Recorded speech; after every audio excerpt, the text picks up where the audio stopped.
Hi hello welcome to our channel. ఈరోజు వీడియోలో సింపుల్గా రెస్టారెంట్ స్టైల్లో చికెన్ లెగ్ పీసులు తయారు చేసుకోవడం ఎలాగో చూద్దాం.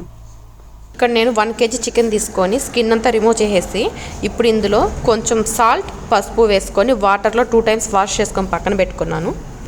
ఇప్పుడు ఇందులో రుచికి సరిపడా సాల్ట్ వేసుకోవాలి. ఇప్పుడు ఇందులో చిటికెడు పసుపు, 2 spoons కారం, 1 spoon జీలకర్ర పొడి, 2 spoons అల్లం వెల్లుల్లి పేస్ట్, ధనియా powder 1 spoon, corn flour 2 spoons, శనగపిండి 1 spoon. ఇందులో 4 spoons పెరుగు కూడా వేసుకుంటున్నాను. ఇక్కడ నేను లెమన్ హాఫ్ తీసుకుంటున్నాను. ఇప్పుడు ఈ లెమన్ జ్యూస్ కూడా ఇందులో వేసుకున్న తర్వాత నేను ఇందులో ఆయిల్ ఎక్కువ వాడట్లేదు, ఓన్లీ 2 spoons మాత్రమే వాడుతున్నాను. చికెన్ మసాలా కూడా 1 spoon వేసుకొని వీటిని బాగా మిక్స్ చేసుకోవాలి.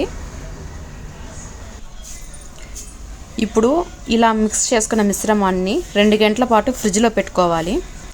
అలా చేసుకోవడం వల్ల ముక్కకి మసాలా అనేది బాగా పట్టి ముక్క రుచిగా ఉంటుంది. ఫ్రిడ్జ్లోంచి తీసిన ఈ లెగ్ పీసుల్ని ఒకసారి బాగా కలుపుకొని ఓవెన్లో పెట్టుకోవాలి. ఓవెన్ లేని వాళ్ళు గ్యాస్ పైన కూడా చేసుకోవచ్చు. అది ఎలాగో నెక్స్ట్ వీడియోలో నేను చూపిస్తాను మీకు. సో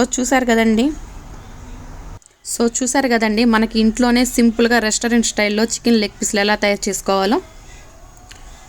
ఈ వీడియో మీకు నచ్చినట్లయితే లైక్ చేయండి, షేర్ చేయండి, సబ్స్క్రైబ్ కూడా చేసుకోండి.